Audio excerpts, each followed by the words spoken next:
কি দোকানটা চেনা চেনা লাগছে? হ্যাঁ, এই সেই বিখ্যাত মায়াপুরের ভাইরাল বিরিয়ানির দোকান, রানাদার বিরিয়ানির দোকান। তো জগন্নাথ ভেজ বিরিয়ানি। আমরা সেদিন মায়াপুর গিয়েছিলাম, তো ভাবলাম একবার ট্রাই করে দেখি।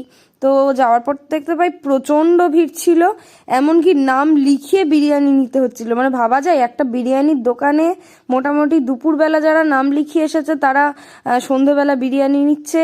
সন্ধেবেলা গিয়ে আগে তুমি পেপারে নাম লিখতে পারলে তারপরে বিরিয়ানি পাবে কি পাবে না কোনো ঠিক নেই, এতটা পরিমাণে ভিড়।